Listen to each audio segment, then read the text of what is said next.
I stood at the iron gates, wearing the navy dress Emily once said made me look like royalty. A security guard blocked my path, clipboard in hand. "Name?" he asked without looking up. "Lena Lena Hayes. I'm the bride's mother." He scanned his list twice, then shook his head. "You're not on the guest list, ma'am." My heart dropped. "That's impossible." "Check again." "Emily Hayes. I'm her mother." He looked uncomfortable now. "Ma'am, your name was removed." "I'm sorry, but I can't let you in." Through the gates, I saw her.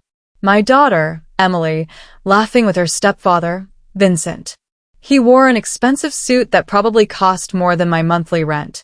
When he noticed me standing there, he whispered something to Emily. She glanced my way, then quickly looked away. Vincent smirked and turned his back. That's when it hit me. This wasn't a mistake. This was deliberate. My only daughter had banned me from her wedding. For him. 2 weeks earlier, I'd received the invitation. Just a simple card with my name tucked at the bottom. No mother of the bride. No special mention. No +1. I'd tried calling Emily. "Honey, the invitation seems incomplete." "It's fine, Mom. We're keeping things simple." But nothing about this wedding was simple. Vincent had rented the most expensive venue in the city. The guest list had 200 names. I'd seen the pictures Emily posted online. Crystal chandeliers, imported flowers, a 12-tier cake. Simple wasn't the word for it. I'd spent my savings on this dress anyway. Navy blue, elegant, sophisticated. I'd skipped meals for 2 months to afford it. Because despite everything, this was my daughter's wedding day. Now, standing outside those gates, I watched a woman take what should have been my seat. Vincent's sister, probably. Someone more worthy than the woman who'd raised Emily alone.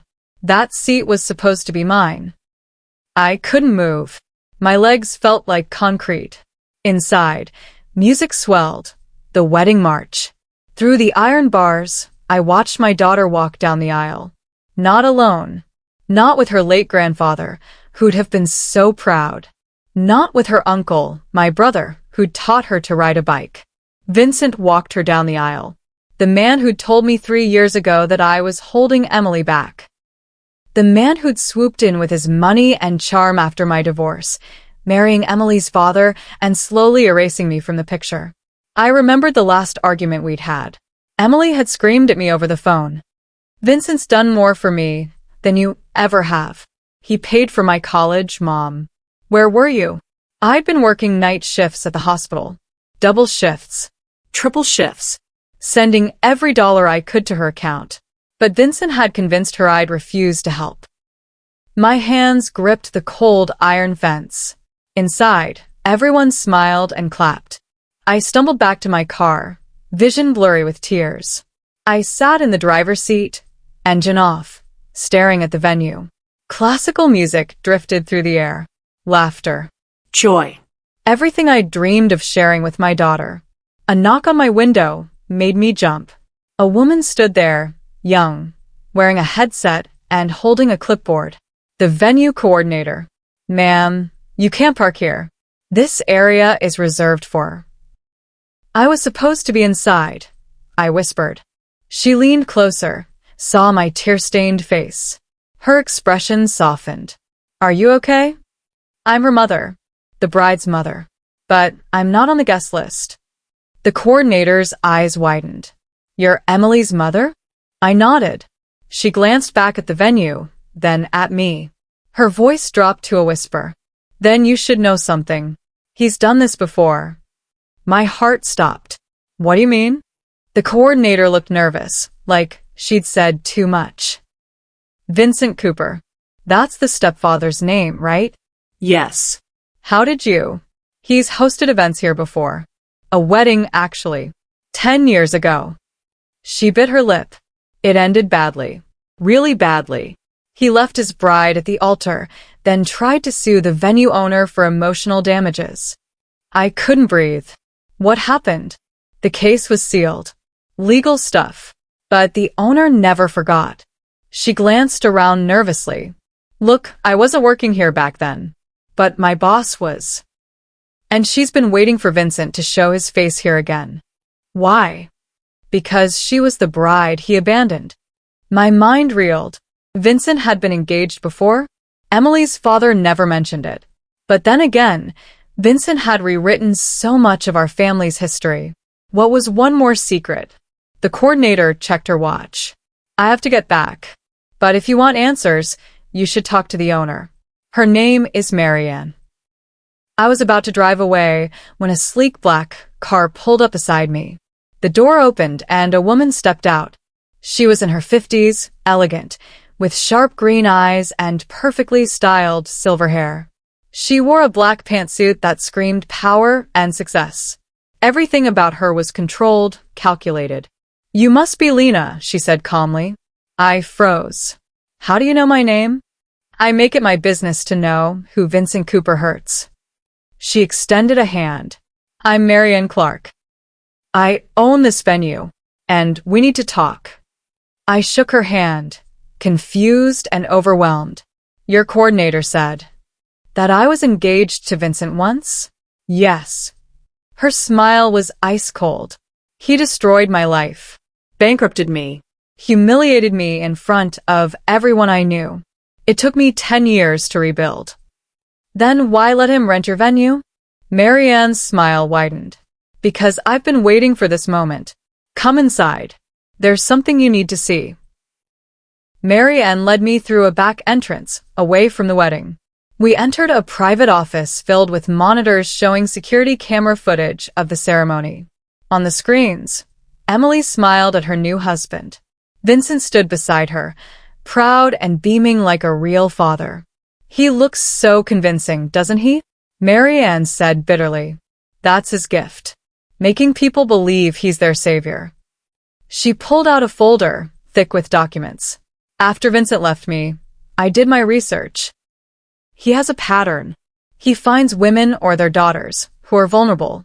He swoops in with money and charm. Then, he isolates them from their real family. My hands trembled. That's exactly what he did to Emily. I know. I've been watching. She opened the folder. Inside were bank statements, emails, text messages. Vincent paid for Emily's college, right? Yes. But I tried to help. I sent money. And he told Emily you refused. Marianne showed me an email Vincent had sent to Emily 3 years ago. Look. The email made my stomach turn. Emily, I offered to split your tuition costs with your mother, but she declined. She said it was my responsibility now, not hers. I'm sorry you have to see this side of her. But don't worry, I'll take care of everything. That's a lie. I shouted. He never offered. I begged him to let me contribute, and he said he had it covered. Marianne nodded grimly. He rewrote history. Made himself the hero and you the villain. Classic manipulation. She pulled up more emails. More lies. Each one carefully crafted to paint me as negligent, selfish, unsupportive. And Emily had believed every word. He's been poisoning her against you for years, Marianne said. And today, he's erasing you completely. Tears streamed down my face. Why are you showing me this? Because I want revenge. And I think you do too. Marianne leaned forward. Help me expose him. Today. At this wedding. I stared at her. How? Leave that to me. Marianne explained her plan. During the reception, there would be a slideshow, a tribute to family and friends. Vincent had prepared it himself, full of photos showing him as Emily's devoted stepfather. But we're going to swap the files, Marianne said. Replace his slideshow with the truth. She showed me a video file on her laptop. It was security footage from a private event Vincent had hosted here last year. In it, he was drunk, talking to his groomsmen. Emily's my retirement plan, he laughed. She's loyal to the money. As long as I keep funding her life, she'll do whatever I want. Her mom? Useless. She worked herself to death and got nothing. I got everything. The groomsmen laughed with him. I felt sick. He said that about my daughter? He says it about everyone. Marianne's eyes were cold. He used me the same way. made me dependent, then discarded me. I won't let him do it again. She handed me an employee badge. You'll need this to access the AV room. Can you do it? I looked at the badge, then at the screen showing Emily's smiling face.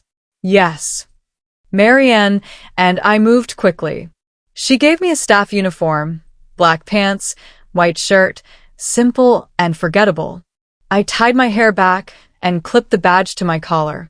Stay calm, Marianne instructed. Act like you belong. No one will question you. We walked through the service corridors, past catering staff and waiters. My heart pounded with every step. What if someone recognized me? What if Emily saw me? But no one looked twice. To them, I was just another worker. The AV room was small, tucked behind the main ballroom. A young technician sat at the controls, headphones on, monitoring the sound levels. Marianne knocked. Hey, Alex. I need to check the slideshow file. Vincent made some last-minute changes. Alex shrugged. Sure, boss. It's all queued up. Marianne pulled out a USB drive. The one with the real footage. I'll just swap this out. Won't take a minute. Alex didn't even watch. He was too focused on his equipment. Marianne replaced the file and smiled at me. Done. Now we wait. The reception began with champagne and appetizers. Guests mingled, laughing and taking photos. Emily looked radiant in her white gown, her new husband beside her. Vincent stood at the center of it all, soaking up the attention. People congratulated him, thanked him for hosting such a beautiful event. He played the role perfectly, generous, humble, proud. I watched from the kitchen, hidden among the catering staff. Marianne stood beside me, arms crossed. He thinks he's untouchable, she murmured. Let's see how long that lasts. The DJ announced it was time for toasts. Vincent stood, raising his glass. The room fell silent. Thank you all for being here, he began, his voice smooth and confident. Today, we celebrate love, family, and new beginnings. Emily, you've been like a daughter to me. And I'm so proud of the woman you've become. Emily wiped her eyes, smiling. Vincent continued. Not everyone could be here today. Some people chose not to be part of this journey. But that's okay. Because we've built something stronger. Something real. My fists clenched. He was talking about me. Vincent raised his glass higher. Before we toast, I've prepared a special video. A tribute to family, the people who matter most. The lights dimmed. A screen lowered from the ceiling. Guests turned their chairs to watch. This was it. Marianne squeezed my shoulder. Get ready. The video started. But instead of sentimental photos, the screen showed security footage, grainy, dated, but clear enough. Vincent appeared on screen, drunk and laughing. His voice boomed through the speakers. Emily's my retirement plan. She's loyal to the money. As long as I keep funding her life, she'll do whatever I want. The room gasped. Vincent's face went white. He lunged toward the AV booth. Turn it off. Turn it off now. But the video kept playing. Her mom? Useless. She worked herself to death and got nothing. I got everything. More gasps. Whispers. Emily stood frozen, staring at the screen. Vincent shouted at Alex, the technician. I said turn it off. Marianne stepped forward, calm and commanding. Leave him alone, Vincent. You don't get to silence people anymore. Chaos erupted. Guests shouted questions. Some pulled out their phones, recording everything. Vincent's face twisted with rage as he tried to grab the projector remote. This is a setup, he yelled. Someone's trying to sabotage me. But the video kept playing. More footage appeared. Vincent mocking Emily's mother, bragging about how easy it was to turn her against me. I just had to throw some money around. He laughed on screen. Tell her a few lies about her mom. Boom. Instant loyalty. Emily's hands covered her mouth. Tears streamed down her face. Her new husband, Kyle, put his arm around her, but she pushed him away. Is this real? She whispered. Did he really say that? Vincent tried to approach her. Emily, sweetheart, this is all fake. Someone edited this. Don't lie to her, I shouted, stepping out from the kitchen. Everyone turned. Emily's eyes widened. Mom. Vincent's face turned red. What are you doing here? You weren't invited. No, I wasn't. You made sure of that. I walked toward Emily, ignoring Vincent completely. But I'm still your mother, and I need you to hear the truth. Emily stared at me like I was a ghost. You shouldn't be here. I know, but I had to come. I had to try. My voice broke. Emily, everything he told you about me was a lie. That's not true. Vincent shouted. I've been nothing but good to this family. Marianne stepped between us. Really, Vincent? Because I remember you being pretty terrible to me. Vincent froze. For the first time, he really looked at her. Recognition dawned slowly, then horror. Marianne, he whispered. She smiled coldly. Surprise. Did you really think I'd forget what you did to me? Guests murmured, confused. Emily looked between them. Who is she? I'm the woman your stepfather left at the altar 10 years ago, Marianne said clearly. Right here, in this venue. He humiliated me, stole from me, and tried to destroy me legally when I fought back. Vincent's lawyer instincts kicked in. That case was sealed. You can't. I can do whatever I want. This is my venue. Marianne's voice was steel. And unlike you, I kept evidence. Marianne pulled out her phone and played another video. This one showed Vincent from last year, talking to a woman at the bar. My stepdaughter's getting married soon, he said smugly. Big wedding. I'm paying for everything, so naturally, I'm in charge. Her real mom? She's not even invited. I made sure of that. The woman on screen looked uncomfortable. That seems harsh. Vincent shrugged. She was dead weight. Emily's better off without her. The room fell silent. Emily's face crumpled. She turned to Vincent, voice shaking. You said Mom didn't want to come. You said she told you she was too busy. I never said that. I cried. Emily, I've been calling you for weeks. You wouldn't answer. Vincent tried to speak, but Emily held up her hand. Stop. Just stop. She looked at me, really looked at me, for the first time in months. Is it true? Did he lie about everything? I nodded, tears streaming down my face. I tried to tell you, but you wouldn't listen. Emily sank into a chair, her wedding dress pooling around her. Kyle knelt beside her, but she didn't seem to notice him. I don't understand, she whispered.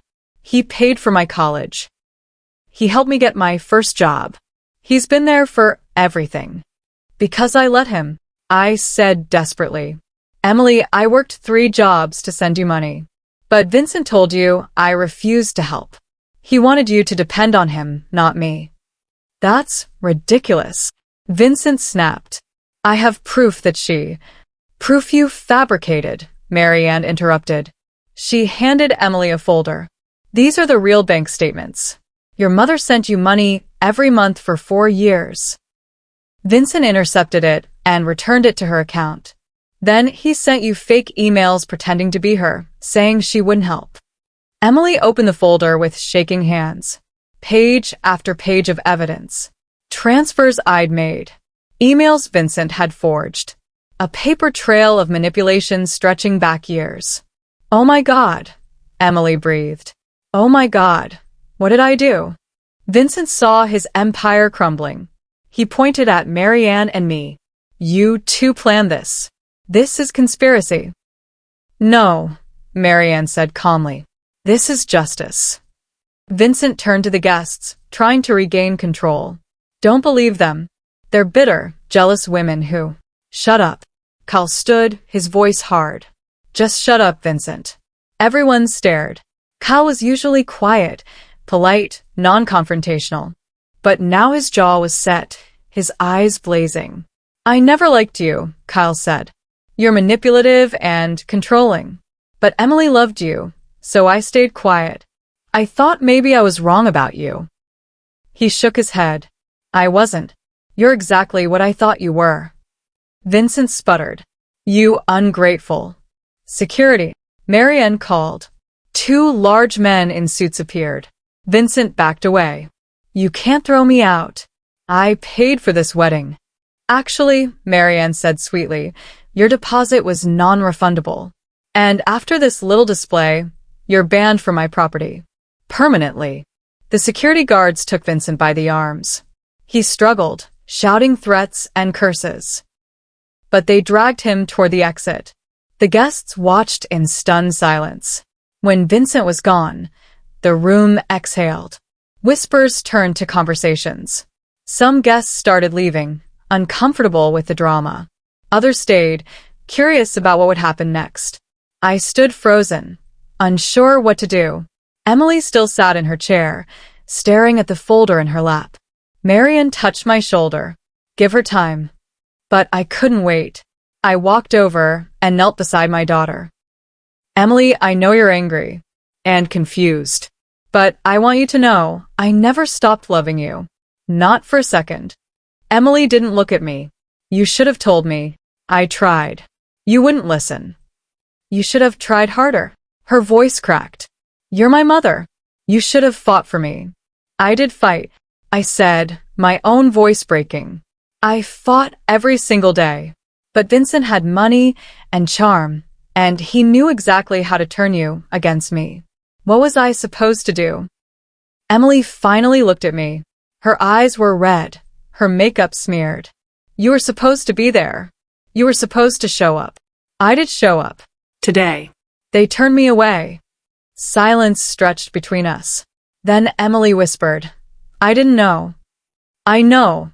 I'm so sorry, Mom. I pulled Emily into my arms, and she sobbed against my shoulder. Her wedding dress wrinkled. Her hair fell loose, but none of that mattered. My daughter was crying, and I was holding her. Kyle stood nearby, giving us space. Marianne watched from across the room, a small smile on her face. After a while, Emily pulled back. What do I do now? You live your life, I said gently. You enjoy your marriage.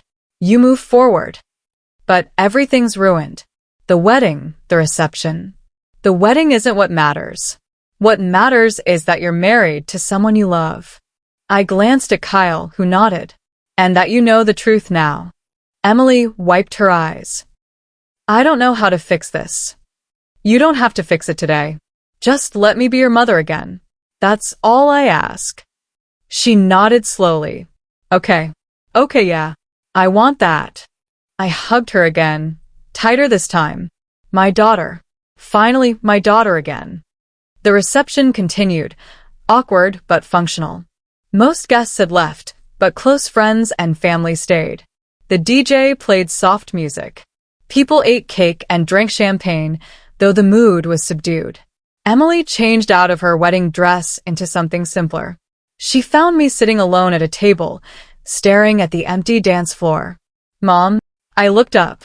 She held a small box. I want you to have this.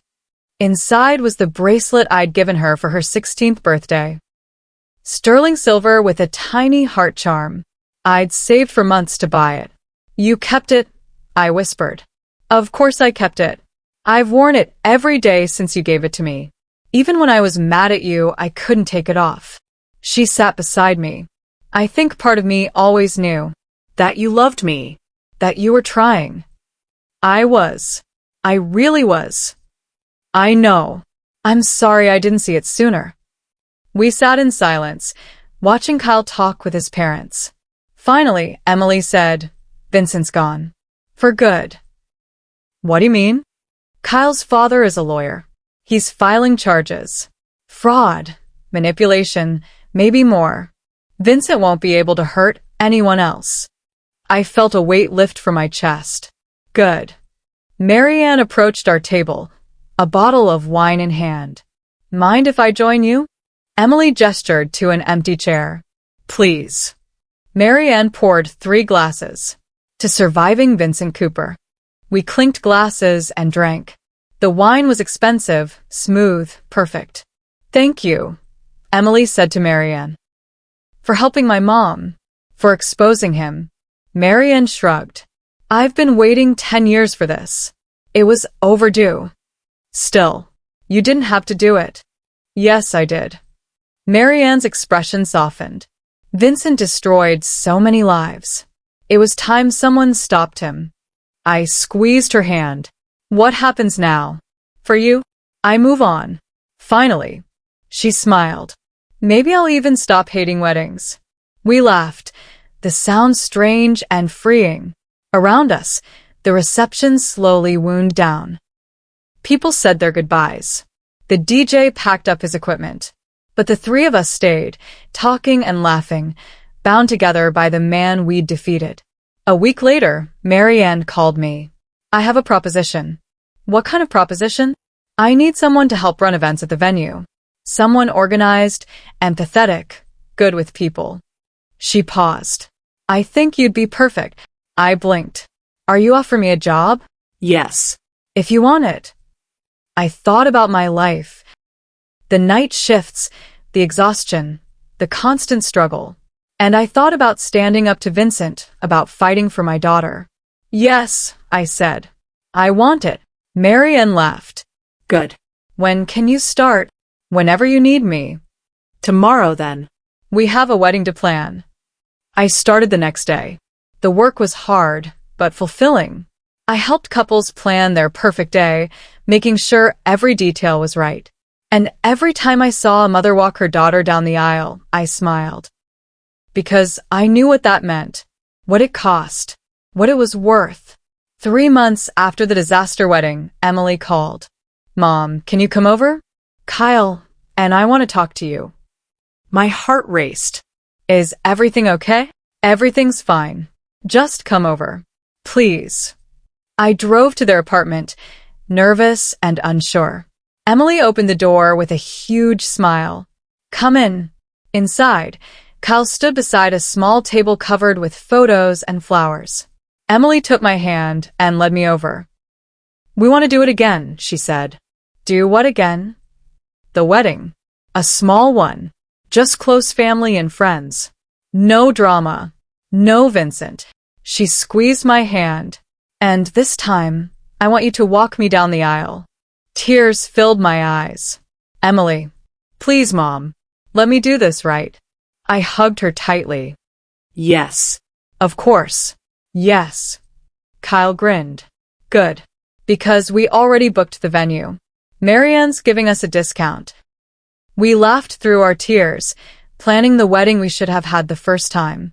The second wedding was everything the first one wasn't. Small, intimate, genuine. Only 50 guests. All people who truly mattered. I wore a lavender dress Emily picked out for me. She wore a simpler gown, elegant and understated. Kyle looked nervous and happy, exactly how a groom should look. When the music started, I took Emily's arm. We walked together down the aisle, mother and daughter, finally united. I handed her to Kyle with a kiss on her cheek. Take care of her. I will, he promised. The ceremony was short and sweet. They exchanged vows they'd written themselves. They promised love, honesty, partnership. Everything a marriage should be. When they kissed, everyone cheered. I cried happy tears, the kind I thought I'd never get to cry. At the reception, Emily pulled me onto the dance floor. We swayed to an old song, one I used to sing to her as a child. I love you, Mom, she whispered. I love you too, sweetheart. Everything I'd fought for, everything I'd sacrificed, it was worth it. All of it. Months passed. Emily and Kyle thrived. I worked at the venue, helping other families celebrate their love.